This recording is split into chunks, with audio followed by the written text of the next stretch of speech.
Puji Tuhan, saudara yang dikasihi Tuhan. Bersyukur kalau kita hari ini masih diberikan lagi waktu dan kesempatan untuk sama-sama kita beribadah kepada Tuhan. Pergunakan waktu yang ada untuk kita menyenangkan hati Tuhan. Kita merenungkan kebaikan Tuhan yang sudah berlaku dalam kehidupan kita. Sepanjang minggu kita sudah lewati bersama dengan Tuhan. Dan kalau kita masih boleh ada sampai saat ini, itu semuanya karena kasih kemurahan Tuhan yang besar. Oleh karenanya naikkan syukurmu kepada Tuhan. Katakan terima kasih Tuhan, terima kasih untuk segala sesuatu yang Engkau sudah buat bagi kami. Terima kasih Tuhan. Haleluya. Haleluya.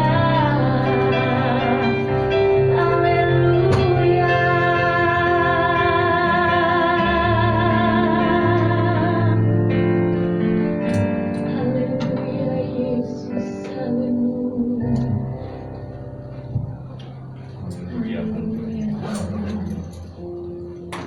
Mengucap syukur Bapa di surga, hari ini Bapa kembali kami boleh berkumpul bersama Bapa untuk beribadah kepadamu Bapa di surga. Terima kasih buat segala pertolonganmu, penyertaanmu, berkat-berkatmu Bapa sepanjang minggu ini Bapa di surga. Kami menyerahkan ibadah kami pada hari ini dalam tanganmu Bapa di surga, dari awal sampai selesai nanti. Biarlah Engkau saja Bapa yang beracara di tengah-tengah kami Bapa. Engkau nyatakan kuasamu Bapa, Engkau curahkan berkat-berkatmu, Engkau curahkan sukacitamu bagi jemaatmu di tempat ini Bapa di surga. Engkau tolong kami Bapa di surga, persiapkan seluruh kami, roh jiwa tubuh kami Tuhan beribadah kepadamu. Beri kami kehausan kerinduan kami memuji muliakan namamu. Beri kami kehausan Bapa akan kebenaran firman Bapa di surga. Kami serahkan hidup kami dalam tanganmu Bapa, bentuk kami Bapa sesuai dengan kehendak-Mu saja di surga. Kau tolong kami Bapa di surga yang hadir pada pagi hari ini. Kau tolong setiap anak-Mu yang terlibat Bapa di surga. Pakai kami semua di saluran berkat-Mu ya Bapa di surga. Kami serahkan pada dalam tangan Bapa, tutup bungkus di kuping kami dan kuasa-Mu. Jika ada puasa-puasa kegelapan, puasa-puasa di udara yang tidak mengaku ibadah ini, kami bersatu hati, kami panahkan kami usir di dalam nama Yesus. Dan kami minta hanya kuasa-Mu saja yang bekerja dalam kami pada hari ini Bapa di surga. Terima kasih Bapa di surga, kami akan mulaikan ibadah kami hanya di dalam nama Tuhan Yesus Kristus. Haleluya, haleluya. Pagi hari ini datang pada Yesus. Apapun keberadaanmu, apapun yang menjadi pergumulanmu, apapun yang menjadi sukacita dalam kehidupanmu, datang pada Yesus. Kita mau menyembah Dia, kita mau meninggikan Dia, karena hanya oleh kuasa kasih-Nya Dia akan memampukan kita untuk menghadapi hari-hari di depan kita. Haleluya.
Yesus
berada di hadapan-Mu.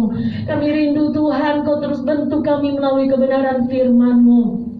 Hamba-Mu yang sebentar akan menyampaikan kebenaran firman-Mu, Engkau urapi dengan pengurapan dari tempat maha tinggi. Taruh perkataan-Mu di dalam mulut hamba-Mu Tuhan, sehingga firman yang datang bagi kami menjadi rema bagi kami semuanya. Seluruh jemaat Tuhan yang saat ini ada beribadah maupun secara online, kami percaya Tuhan, pengurapan Allah yang sama Engkau taruh dalam kehidupan kami, sehingga kami dimampukan untuk mengerti apa yang menjadi isi hati-Mu, dan kami mau menjadi pelaku-pelaku firman-Mu. Hanya Engkau Roh Kudus yang kami izinkan bekerja di tempat ini. Hanya firman-Mu yang akan bekerja di tengah-tengah kami pada saat ini, dan kami izinkan Engkau mengambil alih pekerjaan-Mu. Di dalam nama Tuhan Yesus Kristus, kami siap untuk mendengarkan kebenaran firman-Mu. Haleluya. Amin. Puji Tuhan, silakan duduk. Waktu selanjutnya saya serahkan kepada Bapak Pembala.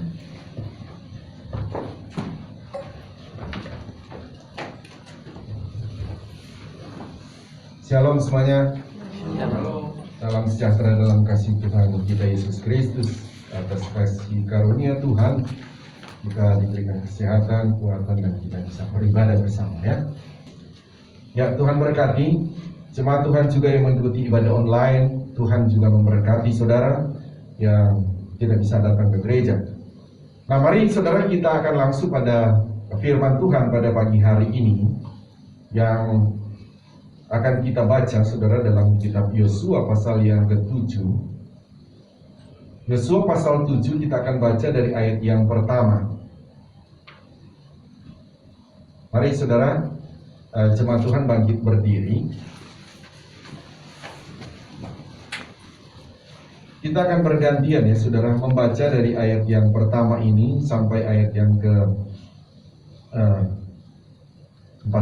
ya. 15 saja, 15 saja. Bergantian ya, saya dulu baru saudara. Tetapi orang Israel berubah setia dengan mengambil barang-barang yang dikhususkan itu, karena Akan bin Karni bin Sabdi bin Serah dari suku Yehuda mengambil sesuatu dari barang-barang yang dikhususkan itu. Lalu bangkitlah murka Tuhan terhadap orang Israel. Yosua menyuruh orang dari Yeriko ke Ai, yang letaknya dekat Bet-Awen, di sebelah timur Betel, dan berkata kepada mereka, pergilah ke sana dan intailah negeri itu. Maka pergilah orang-orang itu ke sana dan mengintai kota Ai. Kemudian kembalilah mereka kepada Yosua dan berkata kepadanya, tidak usah seluruh bangsa itu pergi, biarlah hanya kira-kira 2 atau 3.000 orang pergi untuk menggempur Ai itu. Janganlah kau usahakan seluruh bangsa itu dengan berjalan ke sana, sebab orang-orang di sana sedikit saja.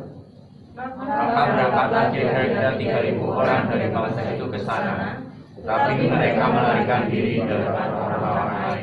Sebab orang-orang Ai menewaskan kira-kira 36 orang dari mereka. Orang-orang Israel itu dikejar dari depan pintu gerbang kota itu sampai ke Syebarim dan dipukul kala di lereng. Lalu tawarlah hati bangsa itu amat sangat. Yosua pun mengeluarkan jubahnya dan sujudlah ia dengan mukanya sampai ke tanah di depan takut Tuhan hingga petang, bersama dengan orang Israel, sambil menaburkan debu di atas kepalanya. Dan berkatalah Yosua, ah Tuhan Allah, mengapa engkau menyuruh bangsa ini menyeberangi sungai Yordan, supaya kami diserahkan kepada orang Amori untuk dibinasakan? Lebih baik kalau kami putuskan tadinya untuk tinggal di seberang sungai Yordan itu. Oh Tuhan, apakah yang akan kukatakan setelah orang Israel lari membelakangi musuhnya? Apabila hal itu terdengar oleh orang Kanaan, ini supaya saudara paham ya, karena ada beda kan tadi Ai, Amori, itu Ai dan Amori sama. Sementara Kanaan ini ada sekitar 40-an kerajaan. Sehingga takutnya kalau orang Kanaan atau kerajaan-kerajaan lain dengar bahwa mereka sudah lari, mereka lari kalah dari orang Amori atau orang Ai. Jadi orang Kanaan terdengar oleh orang Kanaan dan seluruh penduduk negeri ini, maka mereka akan mengepung kami dan melenyapkan nama kami dari bumi ini. Dan apakah yang akan kau lakukan untuk memulihkan namamu yang besar itu? Lalu berfirman Tuhan kepada Yosua, bangunlah, mengapa kau sujud demikian? Ayat 11, orang Israel telah berbuat dosa. Maksudnya Tuhan suruh bangun dan Tuhan mau kasih tahu kenapa mereka kalah di daerah kota Ai. Mereka telah melanggar perjanjianku yang kuperintahkan kepada mereka. Mereka telah mengambil sesuatu dari barang-barang yang dikhususkan itu. Mereka mencurinya, mereka menyembunyikannya, dan mereka menaruhnya di antara barang-barangnya. Sebab itu orang Israel tidak dapat bertahan menghadapi musuhnya. Mereka membelakangi musuhnya, sebab mereka itu pun dikhususkan untuk ditumpas. Aku tidak akan menyertai kamu lagi jika barang-barang yang dikhususkan itu tidak kamu gunakan dari tengah-tengahmu. Bangunlah, kuduskanlah bangsa itu dan katakan, kuduskanlah dirimu untuk esok hari, sebab demikianlah firman Tuhan Allah Israel. Hai orang Israel, ada barang-barang yang dikhususkan di tengah-tengahmu. Kamu tidak akan dapat bertahan menghadapi musuhmu sebelum barang-barang yang dikhususkan itu kamu jauhkan dari tengah-tengah kamu. Besok pagi kamu harus tampil ke muka suku demi suku, dan suku yang ditunjuk oleh Tuhan harus tampil ke muka kaum demi kaum, dan kaum yang ditunjuk oleh Tuhan harus tampil ke muka keluarga demi keluarga, dan keluarga yang ditunjuk oleh Tuhan harus tampil ke muka seorang demi seorang. Saya ambil ayat 15 ya. Dan siapa yang didapati menyimpan barang-barang yang dikhususkan itu akan dibakar dengan api, ia dan segala sesuatu yang ada padanya, sebab ia telah melanggar perjanjian Tuhan dan berbuat noda di antara orang Israel. Sampai ketemu akannya, ayat 16. Keesokan harinya bangunlah Yosua pagi-pagi, lalu menyuruh orang Israel tampil ke muka suku demi suku. Maka didapatlah suku Yehuda. Ayat 17. Ketika disuruhnya tampil ke muka kaum Yehuda, maka didapatinya kaum Serah. Ketika disuruhnya tampil ke muka kaum Serah, seorang demi seorang, maka didapati Sabdi. Terus Ketika disuruhnya keluarga orang untuk tampil ke muka seorang demi seorang, maka didapatilah akan dikami di Sabdi di Serah dari suku Yehuda. ayat 19 bersama-sama. Jadi sudah ketemu ya. Jadi intinya kita mencari, Tuhan menyuruh, ini orang Israel kalah berperang dengan Ai, tapi dia berkata ada orang yang mengambil barang yang dikhususkan, sehingga dicari di antara 12 suku itu, suku mana ini? Ada orang mana? Cari dan ketemu tadi adalah Akan. Nah, mari bersama-sama baca ayat ini. 1, 2, 3. Berkatalah Yosua kepada Akan, anakku, hormatilah Tuhan Allah Israel dan mengakulah di hadapannya. Katakanlah kepadaku apa yang kau perbuat, jangan sembunyikan kepadaku. Jawab Akan ayat 20. Lalu aku akan menjawab, Yosua katanya, benar, akulah yang berbuat dosa terhadap Tuhan Allah Israel, sebab beginilah perbuatanku. Tuhan berkati, silakan duduk. Saudara tinggal ada 7 ayat mungkin. Kalau ini kan sampai ayat 26. Saudara boleh baca, dan saya sengaja ajak saudara ikut membaca untuk memahami konteks dari cerita firman Tuhan ini tentang kisah yang akan kita menjadi acuan kita untuk pemberitaan firman Tuhan pada pagi hari ini. Nah, saudara, sebelum saya akan menjelaskan tentang poin-poin yang akan kita ambil dari ayat-ayat yang kita baca ini, kita masih ada dalam satu tema besar, saudara, tentang berjalan dalam kebaikan Tuhan. Nah, di tema ini, saudara, saya membagi beberapa poin, saudara, tentang tanda atau indikator orang-orang yang akan berjalan dalam kebaikan Tuhan ke depan. Karena ayat ini, saudara, kisah ini juga adalah mengenai kisah di mana orang Israel masuk ke tanah Kanaan, dan tanah Kanaan itu memiliki sekitar 46 kalau tidak salah, atau 43 kerajaan. Jadi kalau dibilang tanah Kanaan itu tidak hanya satu kerajaan, tetapi ada 40-an kerajaan. Nah, itu Tuhan janjikan kepada bangsa Israel bahwa kamu ke depan, kamu akan berjalan dalam kebaikan-kebaikan Tuhan. Sekalipun dalam setiap kerajaan punya kekuatan militer tertentu, tetapi Tuhan akan bekerja dan Tuhan akan membuat kamu menang dan menduduki tanah Kanaan yang sekitar 40-an kerajaan itu.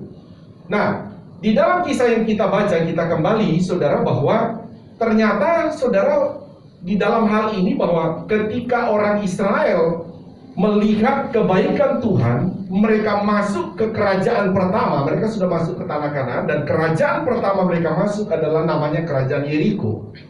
Di kerajaan Yeriko ini, saudara, di kerajaan Yeriko ini ternyata betul-betul Tuhan bela mereka, Tuhan tolong mereka, dan mereka memenangkan peperangan itu, dan mereka menguasai kerajaan Yeriko.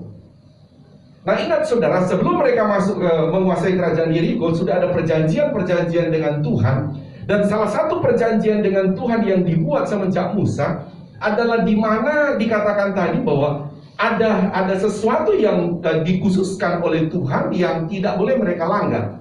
Nah, kita balik dulu begini, saudara. Kita membahas dulu, saya tarik dulu lagi, saudara, bahwa dalam tema kita ini, saudara, tema besarnya adalah berjalan dalam kebaikan Tuhan, dan tanda orang yang akan berjalan dalam kebaikan Tuhan, saudara, hal yang pertama saudara harus pahami dan cek begitu, saudara, di dalam kita itu punya tanda itu atau tidak, saudara, sehingga kita bisa tahu, oh, saya pasti akan berjalan dalam kebaikan-kebaikan Tuhan ke depan tahun 2022, 2023 dan selanjutnya, selama Tuhan mengizinkan kita hidup di muka bumi ini. Apa tanda pertama adalah kita harus mengecek dalam iman, di dalam hati kita, bahwa kita punya namanya, saudara, tanda itu adalah percaya akan cara Tuhan. Itu harus ada. Kalau saudara ada tanda, saudara punya keyakinan, punya iman, percaya akan cara Tuhan. Kenapa, saudara? Karena tidak semua cara kita itu akan terlaksana, dan tidak semua cara kita itu betul-betul mampu melakukannya. Tidak semua. Tetapi kita melihat ada nggak sebuah indikator itu dalam iman kita, bahwa kita itu punya keyakinan, ada namanya caranya Tuhan itu. Ya, nah kalau ada itu kita cek, oh iya, saya punya keyakinan itu. Nah, itu menjadi sebuah indikator bagi kita bahwa berarti kita akan melihat kebaikan-kebaikan Tuhan ke depan dengan cara Tuhan. Nah, yang kedua kita telah membahasnya, saudara. Poin yang kedua adalah tanda yang kedua yang kita sudah bahas. Ada yang masih ingat, saudara, tanda yang kedua? Apa, saudara? Mentaati apa yang diperintahkan. Jadi begini, saudara, bahwa kita sudah yakin tentang Tuhan. Kita sudah yakin tentang Tuhan berjanji ke depan dia akan, masa depanmu adalah masa depan yang penuh harapan. Masa depanmu adalah masa depan yang dijaga oleh Tuhan. Ya, sama seperti bangsa Israel tadi, saudara, di tanah Kanaan Tuhan sudah bilang kamu akan peroleh itu, tanah Kanaan. Nah, sehingga saudara menjadi satu tanda di dalam hidup orang Israel itu, di mana dia punya tanda bahwa dalam hati dia sudah punya tanda. Oh iya, saya percaya itu, sehingga saya mau mentaati kebenaran firman Tuhan. Begitu, saudara.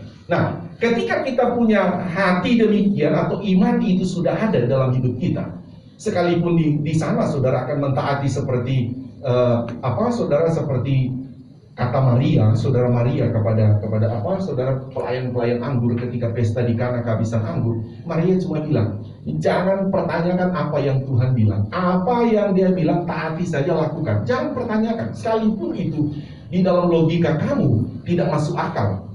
Tapi kalau Tuhan bilang apa, lakukan saja. Karena disuruh bawa anggur, tapi mereka karena kehabisan anggur kan disuruh cedok air untuk bawa ke pemimpin pesta. Logika manusia memang tidak akan masuk. Tetapi mengenai mentaati, kalahkan logikamu, taati saja kebenaran. Dan betul-betul Alkitab berkata air berubah menjadi anggur. Nah, di sini saudara, bahwa hal yang penting bagi kita juga adalah sama, menjadi tanda bagi kita bahwa pokoknya apa Tuhan bilang saya mau taati. Begitu, saudara. Saya mau taati kebenaran firman. Itu kita tentang kebenaran Tuhan, ya, tentang firman Tuhan. Nah, poin yang kita sekarang 3 atau 4 ya? Oh ya, 4. Yang ketiga adalah satu indikator bagi kita bahwa kita melihat dalam diri kita. Jangan lihat keluar, saudara. Jadi kita dengan Tuhan, kita dengan firman. Ketika firman bilang apa, kita cek di hati kita. Oh iya, tanda orang yang akan berjalan dalam kebaikan Tuhan. Seperti Yusuf, dari awal dia sudah punya hati yang mengampuni.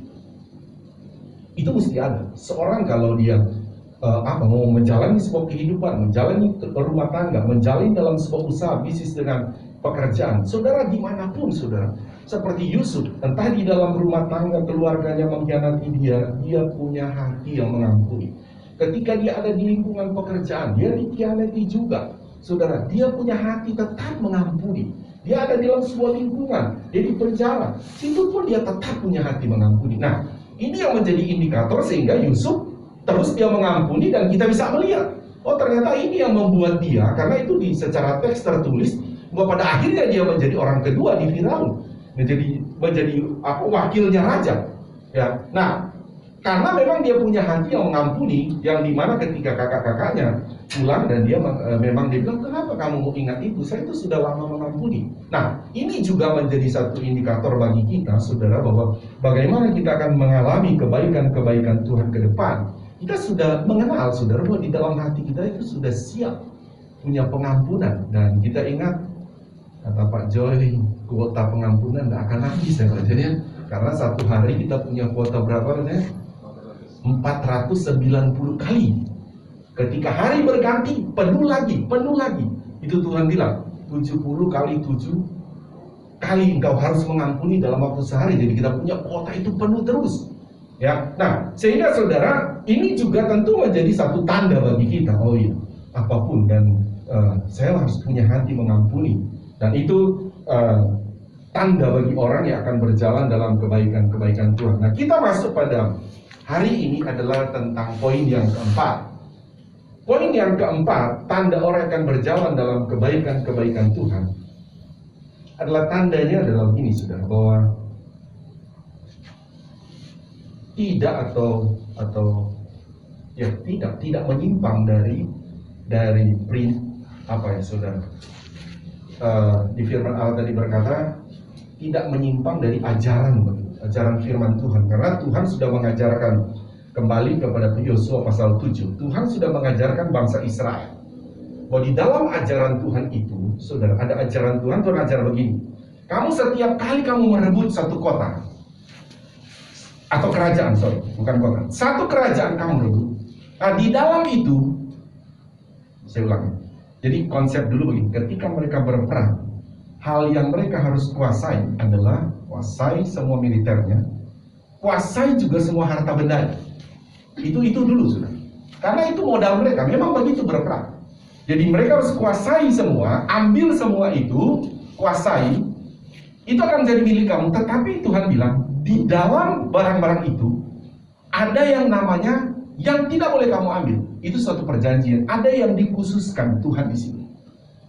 Jadi bisa dibilang begini, setiap kota nanti bangsa Israel, setiap kerajaan yang nanti bangsa Israel akan dapat dari sekitar, saya bilang 40-an kerajaan, di setiap itu kamu dapat, kamu harus ambil di situ, ada yang Tuhan bilang dikhususkan. Nah, kalau saudara membaca tadi, saudara ayat berapa ya? Orang Israel, ayat 11. Orang Israel telah berbuat dosa, mereka melanggar perjanjianku yang kuperintahkan kepada mereka. Mereka mengambil sesuatu dari barang-barang yang dikhususkan itu. Mereka mencurinya, mereka menyembunyikannya, dan mereka menaruhnya di antara barang-barang mereka.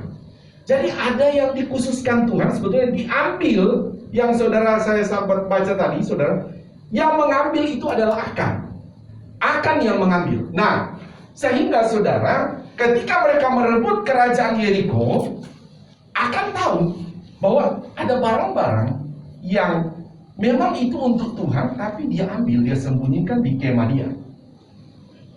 Dia diam-diam. Terus muncul saudara tarik ke ayat 1 dan 2 ya.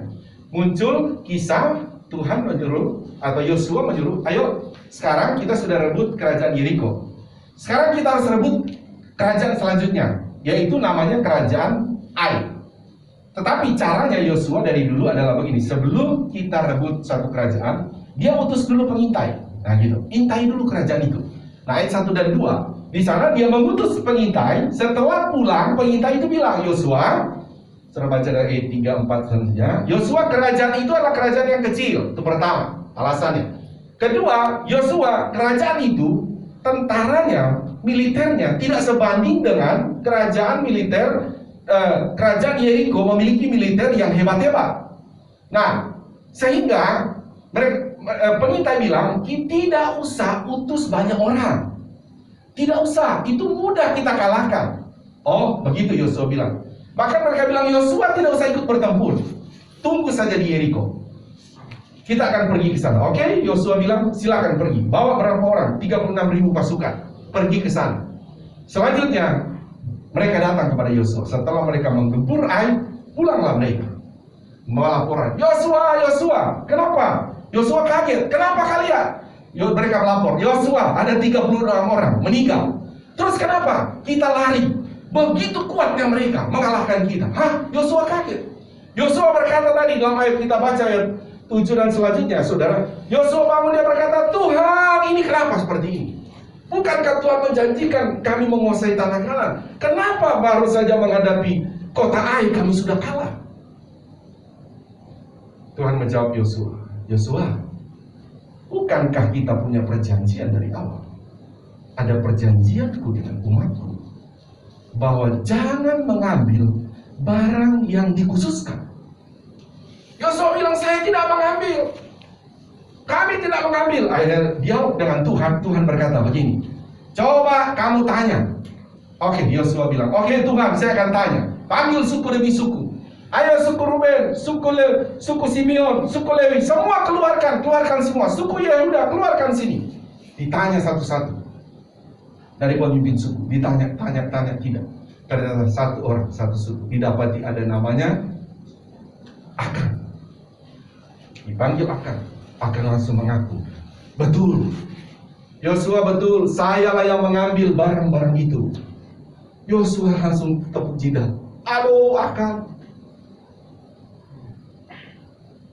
Saudara, poin yang keempat ini, sekali lagi ingat saudara, poin yang keempat adalah jangan menyimpang dari apa yang dikhususkan buat Tuhan. Bilang sama-sama saya saudara, jangan menyimpang dari apa yang dikhususkan buat Tuhan. Haleluya saudara. Ya, saya akan kembali. Menyimpang itu dia, saya begini, sudah benar dia berjalan, jalan yang benar, atau dia membelok. Itu dia menyimpang ya saudara, atau dia tidak menuruti apa yang sudah ditentukan. Seperti Tuhan sudah bicara kepada Yosua, sudah ada perjanjian begini, tapi akan akhirnya dia tidak mengikuti apa yang sudah ditentukan, atau dia menyeleweng dari kebenaran. Itu dia menyimpang. Jadi sudah ada di jalur yang benar, tapi dia membelok. Ya, dia membelok, atau dulu dia melakukannya, tapi sekarang tidak lagi lah, dia membelok. Nah, oke, itu kita kembali. Akan betapa Tuhan memperlihatkan sebetulnya bahwa Tuhan itu sangat komitmen dengan perjanjian. Ketika juga mereka melakukan perjanjian dengan benar, Tuhan akan bela mereka. Bahkan Tuhan memperlihatkan kerajaan yang begitu kuat Yeriko pun Tuhan bela mereka. Tetapi ketika mereka tidak mengikat atau melakukan satu perjanjian dengan Tuhan, sebetulnya mereka berkata tadi itu kerajaan Ai itu sesuatu yang kerajaan yang kecil, itu mudah. Tetapi mereka buktinya mereka mengalami kekalahan. Tuhan tidak membela mereka. Nah di sini saudara, kita kan pelajari tadi melalui pembacaan teks firman Allah bahwa ternyata Tuhan bilang orang Israel telah berbuat dosa. Padahal yang berbuat dosa berapa orang saudara? Satu orang. Bahkan Tuhan membahasakan dengan bahasa jamak, mereka. Ini yang penting saudara, kita pelajari begini ya saudara, bahwa memang saudara, satu yang Tuhan bilang gini, satu orang memang ketika dia berbuat dosa, kalau kita bilang dosa orang tua tidak ditanggung oleh anak juga berbuat dosa tidak ditanggung oleh orang tua. Intinya masing-masing menanggung dosa itu. Tetapi ada yang namanya begini saudara, ada yang namanya dampak dari dosa. Contoh begini, Adam yang berbuat dosa, saudara dan saya kena apa kan saudara? Ya, kita kan tidak makan buah itu kan? Tidak, tetapi kita itu kena dari dampak itu. Ya, bisa paham ya saudara? Jadi dampak dari dosa itu. Demikian juga saudara, orang Israel akan yang berbuat dosa, dia mengambil barang-barang yang dikhususkan oleh Tuhan itu dampaknya juga kepada orang Israel. Maksud Tuhan berkata, mereka itu tadi saudara, sekalipun satu orang yang melakukan, dia berdampak kepada orang lain. Nah, sekarang kita akan belajar, saudara, begini. Apa sebetulnya yang dibilang di sini? Apa yang dikhususkan oleh Tuhan yang tidak boleh diambil? Jadi ada cerita, sebetulnya begini, saudara. Perjanjian dari awal, kan ada 12 suku. 12 suku ini begitu. 12 suku ini, Tuhan sebelum mereka kuasai tanah Kanaan, itu Tuhan yang bagi. Begini, melalui Musa ya. Ini tanah kerajaan. Tanah Kanaan ini ada berisi begitu banyak kerajaan. Dan kalian harus kuasai semua, tetapi nanti dibagi ya. Suku ini, suku A, jadi ada 12 suku ya. Pokoknya intinya 11 suku itu dapat semua. Dibagi itu tanah. Padahal sebelum mereka berperang ya, tapi Tuhan sudah bagi. Muncul suku Lewi, namanya suku Lewi. Suku Lewi berkata, loh, apa Tuhan tidak salah ini? Tapi bicara sama Musa ya. Apa Tuhan tidak salah? Kenapa kami tidak kebagian? Jadi suku Lewi tidak dikasih. Nah gitu. Tuhan bilang, Musa, aku itu sudah pilih satu suku, tidak akan kasihkan mereka tanah. Tapi mereka itu akan mengurus, bisa bilang pelayanan, pengembalaan, begini saja. Jadi setiap suku-suku ini, ketika mereka menempati kerajaan-kerajaan nanti, nah suku Lewi ini saya akan pencar. Saya akan pencar mereka yang pokoknya suku Lewi itu akan duduki semua suku atau di 11 suku ini, mereka ada di sana. Kalau suku Ruben, dia tidak boleh ada di suku Yehuda, begitu saudara. Itu maksudnya. Tapi kalau suku Lewi semua ada di sana, tapi ada tugas bagi suku Lewi. Apa Tuhan? Tugas mereka itu mengurus rumah Tuhan. Mereka yang bertanggung jawab terhadap kerohanian dari 11 suku. Itu maksudnya. Mereka yang harus baca firman, mereka harus ajak mereka ibadah, mereka yang harus layani semua kerohanian mereka. Nah, terus orang Lewi protes. Mereka kan punya anak. Nah, terus saya bagaimana?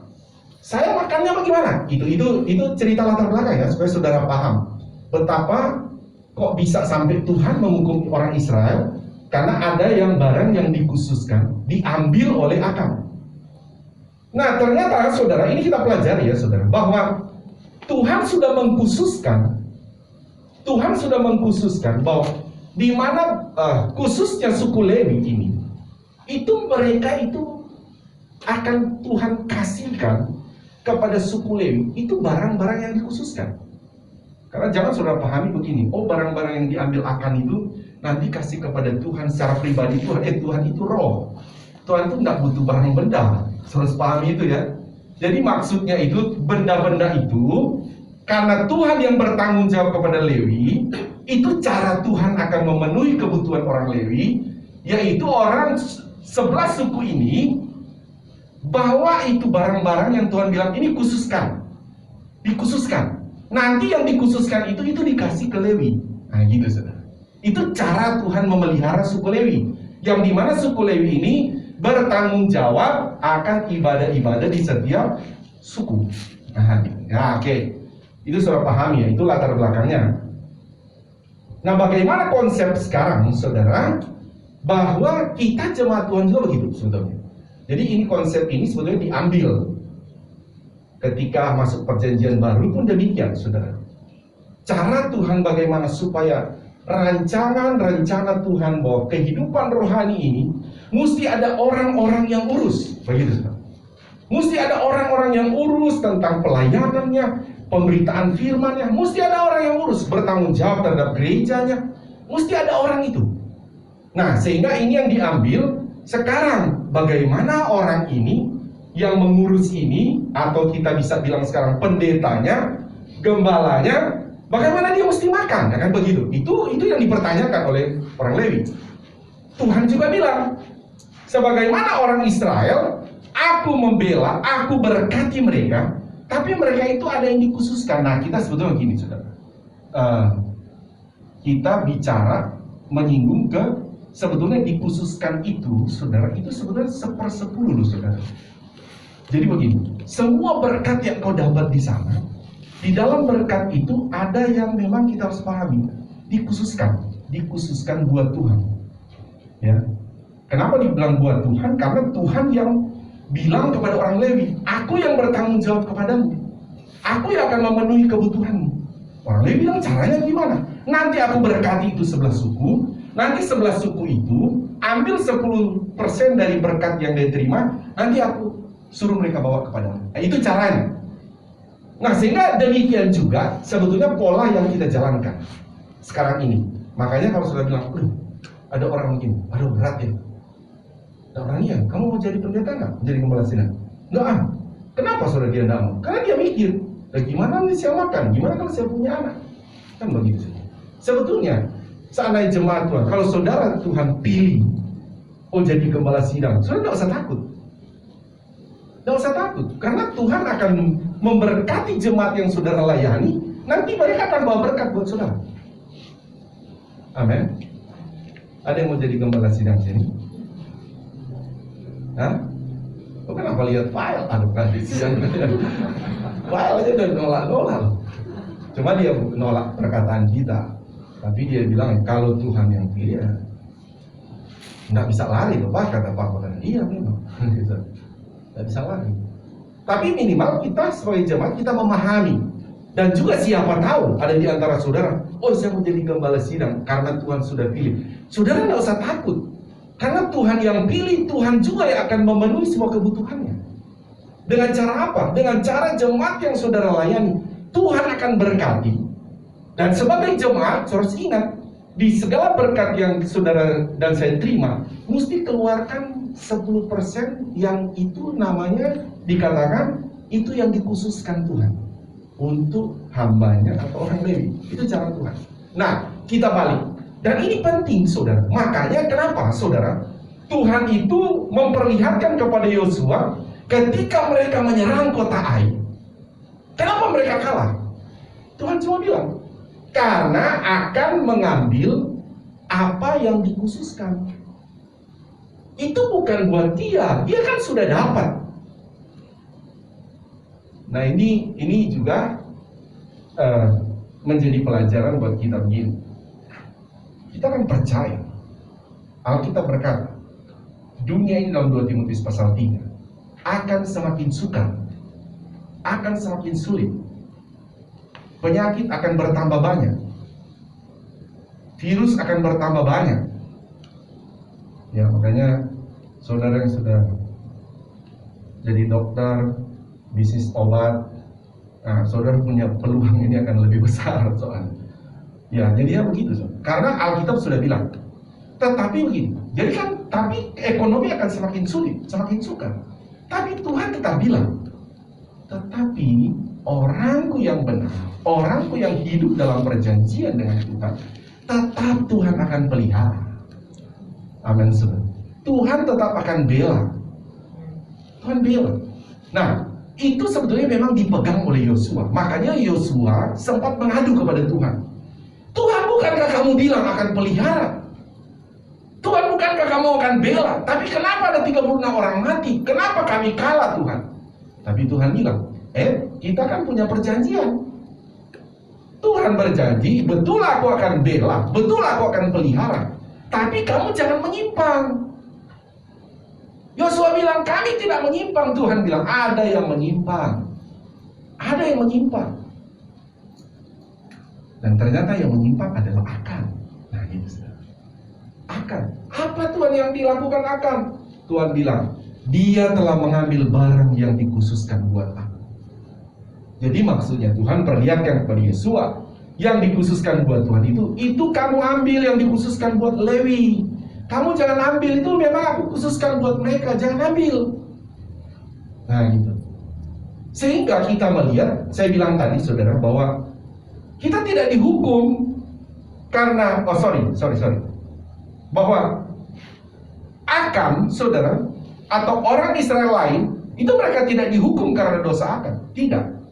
Tetapi dampak daripada dosanya Akan, itu berdampak, saudara. Berdampak kepada orang Israel. Bahkan ada yang mengalami korban, mengalami kekalahan, mengalami kerugian. Jadi dampak dari sesuatu yang dilakukan itu, mereka akan mengambil apa yang dikhususkan buat Tuhan atau akan menyimpang, itu berdampak bagi orang lain. Ya, nah saya coba contohkan begini, saudara. Kemarin saya baca berita pemecah rekor orang termuda di Indonesia, politisi termuda di Indonesia melakukan korupsi luar biasa banyak. Jadi dia mau mencari rekor, dia adalah umur termuda. Nah, di sini maksudnya begini, apakah keluarganya dihukum? Tidak, sudah. Yang membuat korupsi itu ya dia ditangkap, dia dimasukkan di penjara. Istri anak-anaknya tidak. Tetapi dampak daripada perbuatan dia, saudara, menyimpang itu, akhirnya pemerintah dari KPK menyita semua barang-barangnya. Bahkan ada yang koruptor lain, saudara, akhirnya mereka sampai kasihan anaknya, istrinya sampai kontrak rumah. Jadi dampak dari itu terjadi. Nah, sehingga saudara bahwa ini menjadi sebuah pelajaran bagi kita untuk bagaimana kita melihat ke depan, bahwa apa yang kita imani, bahwa Tuhan berjanji memelihara, berjanji kita akan berjalan dalam kebaikan-kebaikan Tuhan. Tapi dalam konteks firman ini sebetulnya kita melihat dalam peristiwa Yosua pasal 7 tentang akan tadi maksudnya adalah jangan menyimpang. Tapi kalau menyimpang ya keluar begitu. Keluar dari perjanjian. Sehingga sekalipun Yosua protes sama Tuhan, Tuhan bilang ya kalau mau balik lagi. Kembali begitu. Kembali pada jalan yang benar. Nah, supaya kamu akan melihat lagi dan pada akhirnya saudara bahwa singkat kata akan itu dibunuh. Bukan dibunuh ya saudara. Jadi memang itu hukuman mereka, akan ditangkap, dirajam pakai batu dan akhirnya akan mati. Maksudnya kembali. Setelah mereka kembali, saudara, itu saudara tahu bahwa ketika saudara baca pasal selanjutnya, pasal 8, mereka balik lagi menyerang kota Ai. Itu mudah sekali, saudara. Yosua cuma bilang, lihat, oh begitu. Iya. Caranya gimana? Caranya cuma begini ya. Mereka lihat, kirim beberapa orang masuk dari belakang kota itu. Terus nanti kamu lihat, saya akan bunyikan trompet bahwa kami datang menyerang kota Ai. Biarkan kota Ai kejar kami. Bukan kota Ai, orang-orang Ai. Tentara-tentara Ai kejar orang Israel keluar dari kota mereka. Orang Israel sengaja mundur. Tuhan ajarin mundur, kotanya kosong. Kotanya kosong. Orang-orang Israel yang lewat dari belakang bakar kotanya. Ketika asapnya membumbung, kata firman Allah, kamu lihat ya, kalau asap sudah membumbung, kejar mereka. Nanti kita kepung mereka. Dan itu kisahnya, saudara. Orang Israel ketika mereka bakar kota Ai, orang-orang Ai melihat, kenapa kota kita terbakar? Akhirnya datang orang Israel, kejar orang-orang Ai. Dan semua mereka, sampai raja, mereka tangkap dan mereka bunuh semua. Mudah, sampai mereka, kok mudah? Tidak ada penghalang. Tuhan bilang, karena kau tidak menyimpang. Karena kau tidak menyimpang lagi, kamu kan sudah balik. Jadi betapa penting, saudara, apa yang Tuhan janjikan, kita akan berjalan dalam kebaikan-kebaikan Tuhan, tapi jangan menyimpang. Amin. Jangan menyimpang. Karena Tuhan tidak hanya melihat satu generasi. Tuhan tidak hanya melihat kita. Tuhan itu sudah melihat, sekalipun engkau belum punya anak, Tuhan sudah lihat engkau akan punya anak. Tuhan sudah belum engkau punya cucu, Tuhan sudah lihat engkau akan punya cucu. Dan siapa yang akan memelihara mereka? Itu kebenaran Tuhan. Haleluya, saudara. Kebenaran Tuhan. Jadi Tuhan mau kita pahami kebenaran ini. Nanti kita ajari kebenaran anak-anak kita. Nanti kebenaran itu juga diajarkan kepada cucu kita. Dan kita akan lihat, saudara, bahwa Tuhan akan bela terus baik kita, baik anak kita, baik cucu kita, karena menghidupi kebenaran Tuhan. Dia tidak menyimpang dan Tuhan akan bela. Amin, saudara. Tuhan akan bela. Nah, saya akan kasih ayat pendukung dulu, saudara. Dalam poin yang keempat ini, saudara, tentang tanda orang akan berjalan dalam kebaikan Tuhan, tidak menyimpang dari ajaran firman Tuhan, dan akan itu menyimpang dari apa yang dikhususkan Tuhan. Jadi, ini, saudara. dari poin yang keempat ini, saya membagi 3 bagian, saudara, 3 bagian yang apa yang disebut menyimpang ini, atau membelok atau keluar dari kebenaran. Yang pertama ini, saudara, dalam poin yang keempat adalah jangan menyimpang dari apa yang dikhususkan buat Tuhan. Ya, itu yang pertama kita akan bahas dalam poin yang keempat, ya. Nah, mari kita lihat lagi dulu begini, saudara. Dalam Kisah Rasul pasal 5, Kisah Rasul pasal 5 ayat 1 sampai 11, ya. Mari kita baca, mari jemaat Tuhan bagi begini. Ini adalah kisah Ananias dan Safira juga menyimpang dari apa yang dikhususkan buat Tuhan. Ayat 1 saya, saudara, ya. Ada seorang lain yang bernama Ananias. Ia beserta istrinya Safira menjual sebidang tanah. Lalu istrinya, ia mengamankan bagian dari hasil penjualan itu, dan sebagian lain membawa dan letakkannya di depan kaki rasul-rasul. Tetapi Petrus berkata, Ananias, ya, karena mereka sudah menyimpang, ya, mengapa hatimu dikuasai iblis sehingga engkau mendustai Roh Kudus dan menahan sebagian dari hasil penjualan tanah itu? Maka tanah yang tidak dijual bukan untuk kepunyaanmu, dan setelah dijual, karena hasilnya itu tetap dalam kuasamu. Maka engkau merencanakan perbuatan itu dalam hatimu. Engkau bukan dari manusia, tapi mendustai Allah. Ketika mendengar perkataan itu, rebalah Ananias dan putuslah nyawanya. Maka sangatlah ketakutan semua orang yang mendengar hal itu.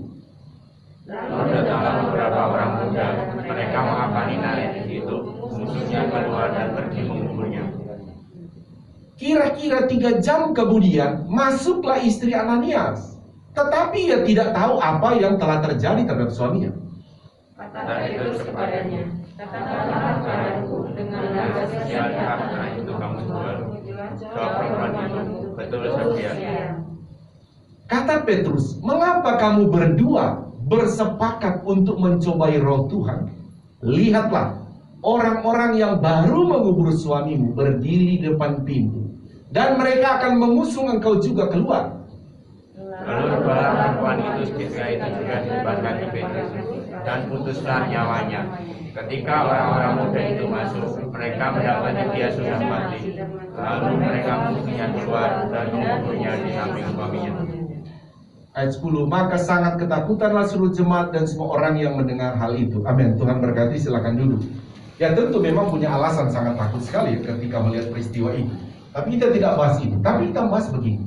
Betapa memang sesuatu yang Tuhan janjikan, saudara, Tuhan janjikan, dan umatnya itu harus berpegang pada perjanjian itu, di mana jangan menyimpang akan apa yang dikhususkan buat Tuhan. Nah, kisah yang kita baca ini adalah kisah di mana Ananias dan Safira, kan begini sudah, bahwa mereka itu punya sebidang tanah. Setelah itu mereka berkata, kita akan jual tanah ini, ya, nanti tanah ini, ya, dari kita beli dulu sekian berapa, kita punya untung berapa, dari keuntungan itu kita harus kasih kepada Tuhan apa yang dikhususkan itu. Nah, apa yang dikhususkan itu kita harus bawa. Dan seandainya mungkin mereka punya keuntungan, oh, keuntungan kita jual tanah 10 juta. Nah, yang dikhususkan itu kan adalah 10%-nya dari keuntungan itu. Nah, dari 1 juta itu menjadi keuntungan, kamu harus bawa ke kaki rasul-rasul. Ternyata si suami istri ini mungkin berkata begini, aduh, ini terlalu banyak ini, mendingan jangan, begitu. Nah, akhirnya mereka sebagai suami istri menyimpang. Akhirnya mereka bilang, kita bawa 300.000 saja. Toh kan rasul-rasul, pendeta itu tidak tahu berapa keuntungan kita. Nah, jadi pendapat suami istri ini, oh, dia tidak tahu kok. Mereka sudah menyimpang. Bawalah, Ananias membawa ke Petrus. Petrus ini bisa dibilang bahasa kita sekarang itu, bahasa hari ini, persepuluhannya, gitu ya.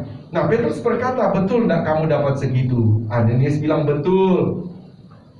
Betul enggak persepuluhannya segitu? Seharusnya mereka bawa kan 1 juta, tapi dia bawa 300.000. Betul.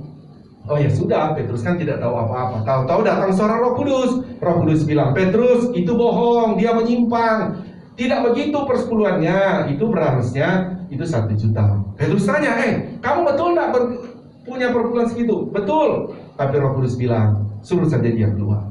Pada waktu Ananias mau keluar, Alkitab berkata, rebahlah dari pintu, karena kamu bukan mendustai pendetamu, tapi kamu mendustai Roh Kudus. Itu kata firman Allah. 3 jam kemudian, kan begitu, setelah diangkat, dikubur itu Ananias, datanglah istrinya. Istrinya juga ditanya hal yang sama oleh Petrus. Betul tidak kamu dapatnya segini? Istrinya juga bilang betul. Petrus bilang, sekali lagi ya saya tanya, kamu betul nggak segini? Ia bilang betul. Petrus langsung bilang, baru saja orang menguburkan suamimu, sekarang kamu keluar. Hal yang sama terjadi setelah dia keluar dari pintu rumah. Petrus itu rebah juga si Safira ini, dia meninggal juga. Nah, saudara, bahwa bukan berarti Petrus jahat begitu, bukan. Atau bukan berarti Tuhan itu jahat, bukan saudara.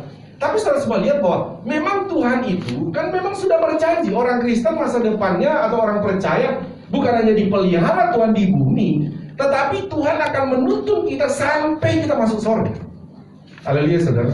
Sampai, tetapi tidak boleh menyimpang. Dia menyimpang. Itu konsekuensinya memang saudara, bahwa Tuhan berkata tidak boleh menyimpang, karena Tuhan akan menjaga sesuai perkataannya. Tuhan tidak berubah perkataannya. Tuhan bilang Tuhan memelihara, Tuhan melindungi, Tuhan akan berkati, ya dan amin. Tapi kamu jangan menyimpang. Amin saudara. Kita ini kadang manusia cuma bisa melihat yang kita lihat. Kita punya anak, kita bisa lihat, oh iya. Tapi Tuhan tuh sudah lihat sampai cucu cicit kita. Haleluya saudara. Kita belum, tapi Tuhan sudah lihat. Saudara pun yang belum menikah, Tuhan sudah lihat kamu punya anak berapa nanti, kamu punya cucu berapa nanti. Tuhan tuh sudah lihat. Amin saudara. Dan Tuhan mau di dalam setiap generasi kita, kebenaran Tuhan ini harus terus dilakukan. Harus terus dilakukan sampai masuk surga yang kekal. Haleluya saudara. Itu. Nah, salah satu di sana di mana Tuhan berkata bahwa jangan menyimpang akan terhadap saudara apa yang dikhususkan Tuhan. Saya lanjut. Waktu saya berapa menit gitu? Oh. Ya, tinggal 5 menit ya. Ya, kita langsung masuk ke lihat dulu saudara. Lihat dulu di Maleakhi 3 ayat 8. Maleakhi 3 ayat 8. Di sini secara teks ini memperlihatkan yang dikhususkan Tuhan. Kalau tadi masih kadang-kala orang bertanya, apa sih yang dikhususkan Tuhan ini? Apa yang sebetulnya ini yang barang dikhususkan buat Tuhan itu apa? Nah, di dalam Maleakhi memperjelas, betul. Tapi bukan cuma yang Maleakhi, di dalam Kejadian juga sudah secara teks sudah diperlihatkan kepada Abraham. Ayat 1 saya 2 saudara ya. Bukan ayat 1. Ayat 8. Bolehkah manusia menipu Allah? Boleh nggak manusia menipu Allah? Nggak boleh. Namun kamu menipu aku. Tetapi kamu berkata dengan cara bagaimanakah kami menipu engkau? Mengenai apa saudara? Persembahan, persepuluhan, dan persembahan khusus. Ayat 9. Kamu telah mengutuk, tetapi kamu masih kamu, ya kamu seluruh bangsa. Ayat 10. Bawalah seluruh persembahan persepuluhan itu ke dalam rumah perbendaharaan, supaya ada persediaan makanan di rumahku, dan ujilah aku, firman Tuhan semesta alam, apakah aku tidak membukakan bagimu tingkap-tingkap langit dan mencurahkan berkat padamu sampai berkelimpahan. Ayat 11. Aku akan mengganti bagimu dalam lahap, supaya jangan dihabisinya hasil tanahmu, dan supaya jangan pohon anggur di padang tidak berbuah bagimu, firman Tuhan semesta alam. Maka segala bangsa akan menyebut kamu berbahagia, sebab kamu ini akan menjadi negeri kesukaan, firman Tuhan semesta alam. Amin. Sampai di sana. Undur dulu, sorry. Ada ayat yang ke-6. Tentang ini sebetulnya teksnya juga sudah ditulis tentang bahwasanya aku tidak berubah. Ayat 5. Oh 7, 5. Mulai 6. 6. Bahwasanya aku Tuhan tidak berubah dan kamu Bani Yakub tidak akan lenyap. Ayat 7 baca bersama-sama. 2, 3. Sejak zaman nenek moyangmu, kamu telah apa? Menyimpang dari ketetapanku dan tidak memeliharanya. Kembalilah kepadaku, maka aku akan kembali kepadamu. Firman Tuhan semesta alam. Tapi kamu berkata, dengan cara bagaimanakah kami harus kembali? Jadi dalam poin kita bahas ini, ternyata saudara bahwa orang Israel telah menyimpang dalam hal persembahan yang dikhususkan itu. Apa yang dikhususkan itu adalah persembahan ayat yang ke-8 tadi. Ayat 8 bilang apa saudara? Bolehkah manusia menipu Allah, namun kamu menipu aku. Jadi bolehkah manusia menyimpang? Tapi kamu sudah menyimpang. Tapi kamu berkata, dengan cara bagaimanakah kami menipu engkau? Mengenai apa saudara? Persembahan persepuluhan dan persembahan khusus. Jadi dari itu ya saudara. Jadi saudara pelajari di mana firman Allah berkata, Dia berjanji kita ke depan. Begitu. Kita akan, bukan cuma kita, saudara. Kalau melihat firman Tuhan itu sebetulnya, saudara jangan hanya melihat saudara. Tuhan itu berbicara sampai ke generasi, saudara. Jadi kalau Dia bicara kepada kita, itu sebetulnya juga itu sampai ke generasi kita. Ya, sekalipun kau belum punya anak, tapi Tuhan bicara sampai ke situ, saudara. Jadi jangan menyimpang, saudara. Kalau kita akan mau mengalami kebaikan-kebaikan Tuhan di masa yang akan datang, Tuhan mengajarkan dari awal, jangan menyimpang. Kembali kepada teks pembacaan awal kita. Tuhan menyediakan 40 lebih kerajaan. Tapi Tuhan kepada Yosua dan bangsa Israel. Tapi Tuhan bilang, jangan menyimpang dari apa yang dikhususkan itu. Lakukan itu. Dan akhirnya ketika Yosua kembali, tadinya menyimpang, akan itu menyimpang, dan orang Israel kembali. Akhirnya mereka merebut kota Ai, dan terus merebut. Saudara, buktinya apa saudara? Mereka terpelihara oleh Tuhan. Haleluya saudara, dipelihara. Saudara mungkin saudara bekerja, saudara berbisnis, kadang-kadang banyak saingan, seperti ini. Saudara jangan takut, selama engkau tidak menyimpang dari apa yang dikhususkan Tuhan, saudara tidak usah takut. Tuhan pasti tolong. Dia berkata, aku akan membukakan apa saudara? Tingkap-tingkap langit. Amin saudara. Itu maksud Tuhan mengarahkan, Tuhan itu sumber berkat. Yang penting engkau jangan menyimpang. Haleluya saudara. Nah oke, saya membaca itu dulu saudara. Di poin yang keempat ini, tanda orang akan mengalami kebaikan-kebaikan Tuhan adalah tidak menyimpang dari apa yang dikhususkan oleh Tuhan. Dan apa yang dikhususkan oleh Tuhan ini yang pertama adalah mengenai barang yang dikhususkan itu, ya saudara. Barang yang dikhususkan buat Tuhan, ternyata itu kita dapati mengenai persepuluhan. Itu jangan menyimpang. Nanti kita akan bahas lagi saudara, ada 3 poin saya bilang ya. Nanti kita akan bahas minggu depan, jangan menyimpang dari perjalanan iman, dan jangan menyimpang dari doktrin Alkitab. Karena itu satu penting. Nanti kita akan bahas nanti ya, baru di poin yang keempat ini baru poin pertama kita membahas adalah jangan menyimpang dari apa yang dikhususkan buat Tuhan. Dan apa yang dikhususkan buat Tuhan itu adalah tentang persepuluhan. Saya percaya jemaat Tuhan di tempat ini betul-betul akan mengalami kebaikan-kebaikan Tuhan seperti akhirnya Yosua mengalami semua kerajaan yang dijanjikan Tuhan, dia mendapatkannya. Haleluya. Tuhan Yesus berkati jemaat Tuhan. Sampai di sini saya mengajar saudara, dan nanti kita ketemu lagi minggu depan untuk melanjutkan pembahasan firman Tuhan. Mari bangkit berdiri, kita akan berdoa. Syukur kami ya Tuhan, biarlah firman-Mu menerangi hati kami, karena kami percaya Tuhan, Engkau telah melihat hidup kami ini bukan hanya sekarang, tetapi Engkau telah melihat tentang generasi kami. Sehingga tanggung jawab bagi kami Tuhan untuk saat ini kami menghidupi perjanjian-Mu Tuhan, supaya kami tidak menyimpang. Demikian juga Roh Kudus menguatkan kami untuk kami bisa menceritakan kepada anak-anak kami, kepada generasi kami, bahwa Tuhan berjanji akan melindungi, tetapi kami tidak boleh menyimpang dari kebenaran firman-Mu. Kami bersyukur untuk firman-Mu sudah menerangi hati kami, menerangi masa depan kami. Tuhan pelihara, Tuhan bela kami. Saat ini hamba berdoa ya Tuhan, seluruh jemaat-Mu yang hadir saat ini, baik yang mengikuti ibadah online, Tuhan kami percaya Engkau pertolongan kami. Kami percaya Tuhan pembela kami. Kami percaya janji Tuhan akan diwujud nyatakan bagi kami. Sebab itu hamba berdoa kepada seluruh jemaat-Mu di tempat ini.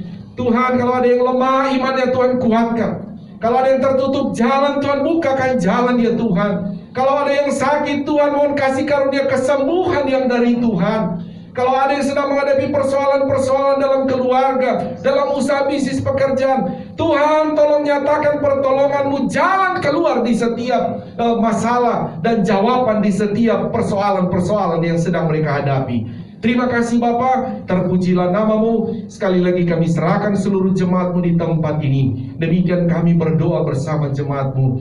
Tuhan tolong ya Tuhan, memberkati pemerintah kami, memberkati TNI Polri, memberkati para dokter-dokter dari pusat sampai daerah yang sedang menangani persoalan ekonomi, menangani persoalan virus yang ada. Hikmat yang dari Tuhan turun menjadi bagian mereka, sehingga mereka bekerja melalui hikmat-hikmat yang daripada-Mu ya Tuhan. Terima kasih Bapa, kami bersyukur kepada-Mu Tuhan untuk firman-Mu yang terus menerangi hati kami.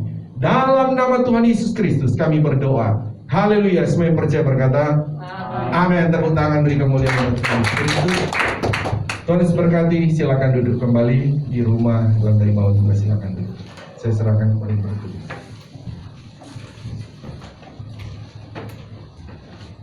Tuhan, saya percaya kita semuanya diberkati melalui firman Tuhan pada saat ini. Kita akan bawa korban persembahan nanti di hadapan Kristus. Dari Mariani akan dipimpin dalam doa. Kita berdoa. Terima kasih Tuhan. Terima kasih Yesus buat segala berkat pertolongan Tuhan yang kami berada di pertengahan ibadah kami ini. Kami percaya semoga kami mengurapan dan begitu luar biasa. Terima kasih juga Tuhan buat firman-Mu yang telah Engkau temukan bagi kami Tuhan. Ajar kami untuk menjadi pelaku firman-Mu Tuhan. Ajar kami juga memberikan yang terbaik bagi Tuhan sesuai dengan firman Tuhan. Tuhan Yesus, sebentar kami akan memberikan korban persembahan kami. Sebelum kami mengulurkan tangan kami, Tuhan mari Engkau berkati kami. Ajari kami untuk memberi yang terbaik. Kami kembalikan semua untuk hormat kemuliaan bagi nama Tuhan Yesus. Kami memberikan korban persembahan kami hanya dalam nama Tuhan Yesus Kristus. Kami berdoa mengucap syukur. Amin. Amin. Yesus ciptakan dalam hidup ini. Kita akan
yang sudah menyampaikan kebenaran firman Tuhan. Terus kita berdoa supaya Tuhan singkapkan kebenarannya lebih dan lebih lagi, sehingga kita jemaat Tuhan di tempat ini kita bertumbuh di dalam pengenalan yang benar akan Tuhan, dan kita menjadi pelaku-pelaku firman, sehingga pada saat Tuhan datang kembali nanti kita didapati sudah siap, kita cukup ya, tidak didapati kurang, tapi kita didapati cukup untuk bersama-sama kita masuk di dalam kerajaan sorga yang kekal. Terima kasih pada seluruh pelayan yang bertugas pada saat ini, baik multimedia, kolektan, WL, singers, pemain musik, tugas prokes, dan juga seluruh jemaat Tuhan yang sudah ikut melayani Tuhan melalui pujian penyembahan kita. Saya percaya setiap jerih lelah kita tidak akan sia-sia, tapi Tuhan perhitungkan semuanya. Untuk kegiatan kita sepanjang minggu ini, sebelum itu untuk persembahan, apabila ada Bapak Ibu yang masih mau melakukan persembahan secara transfer, persembahan operasional dan pembangunan dapat ditransfer ke rekening BCA 12814555872 atas nama Dedi Chandra Dinata. Kemudian untuk persembahan persepuluhan dapat ditransfer ke rekening BCA 74005165574 atas nama Yansen Manorek. Dan bagi jemaat yang sudah mentransfer persembahan persepuluhan diharapkan bisa memberitahu Bapak atau Ibu Gembala supaya selesai ibadah bisa didoakan ya. Nah, kemudian untuk persembahan sekolah minggu dapat ditransfer ke rekening BCA 572542637 atas nama Ida Agustin Supriyatna. Doa puasa mingguan Kota Wisata, GPDI Kota Wisata dulu kita adakan setiap hari Jumat, tapi mulai dari Januari ini kita sudah mulai adakan di hari Senin, setiap hari Senin ya. Jadi jangan lupa besok kita ada puasa satu hari. Boleh puasa Daniel, boleh puasa Esther, boleh puasa Daud, boleh puasa Adam. Ya pokoknya puasa ya. Kemudian konsel online dilakukan pada hari Rabu jam 19.30 melalui Zoom. Jadi Bapak Ibu diharapkan untuk bisa ikut bergabung di dalam konsel online ini. Kemudian hari Jumat nanti adalah ibadah WST online melalui Zoom lagi, jadi belum ada onsite tapi masih melalui Zoom setiap hari Jumat kedua dan keempat jam 7:30 malam. Minggu ini, Jumat ini pas kebagian di WSP ya. Kemudian hari Sabtu pagi ada doa online, doa pagi online jam 7 sampai dengan jam 8. Seluruh jemaat Tuhan juga kami himbau, kami ajak untuk sama-sama ikut ambil bagian di dalam doa pagi ini. Ibadah pemuda remaja sudah dilakukan onsite di gereja setiap hari Sabtu jam 6.15. Bagi saudara yang masih muda, yang masih remaja, yang masih berjiwa muda, yuk ikut ambil bagian di dalam ibadah YMB ini. Kemudian jangan lupa ibadah minggu depan kembali seperti biasa. Kita 3 kali ibadah di gereja, pagi jam 7, jam 9, dan jam 5, dan online tetap jam 5, dan ibadah anak-anak tetap jam 4 sore. Begitu saja pengumumannya. Ada tambahan dari Bapak Gembala? Tidak ada. Kalau tidak ada, sama-sama kita bangkit berdiri. Langsung saya serahkan kepada Bapak Gembala untuk menutup di dalam doa. Mari kita akan langsung berdoa ya. Haleluya Tuhan. Ini kami jemaat-Mu, kami boleh datang ke rumah-Mu, kami bersyukur ya Tuhan. Kami sudah masuk di hari yang pertama dalam minggu ini. Doa kami Tuhan, kembali kami akan beraktivitas panjang minggu ini. Apapun aktivitas kami jemaat-Mu, dalam pekerjaan, dalam rumah tangga, dalam pendidikan, atau pekerjaan-pekerjaan apapun, kami serahkan ke dalam nama Tuhan Yesus Kristus. Biarlah pribadi kami Tuhan diurapi oleh Tuhan, sehingga apapun yang kami kerjakan, Tuhanlah yang buat berhasil, Tuhan yang buat beruntung. Kemana langkah kami pergi berada, bungkus kami dengan darah-Mu ya Tuhan. Darah perlindungan dari Tuhan Yesus menjadi bagian kami semua, dari orang tua sampai anak-anak, sehingga Engkau pertemukan kami pada hari-hari akan datang di dalam rumah-Mu ya Tuhan, untuk beribadah bersama-sama. Terima kasih ya Tuhan. Sebelum kita terima berkat, saya tergerak untuk berdoa. Jemaat Tuhan, kalau ada di antara saudara yang datang, atau mungkin saudara di rumah perlu didoakan, saudara boleh angkat kedua belah tanganmu kepada Tuhan. Ada pergumulan khusus dalam hidupmu. Kita sudah punya iman, percaya ada cara Tuhan. Dan itulah saudara kenapa kita datang kepada Tuhan. Karena memang tidak semua cara kita bisa terjadi, tapi kita punya iman ada cara Tuhan.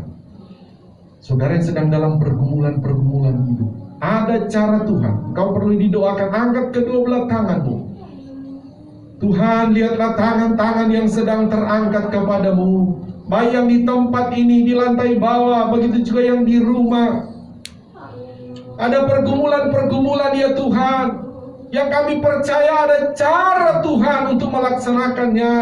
Hamba mohon di dalam nama Tuhan Yesus Kristus, nyatakan kasih karunia-Mu Tuhan, cara-Mu Tuhan menolongnya, cara-Mu Tuhan memberikan jalan keluar, cara-Mu Tuhan menyembuhkannya.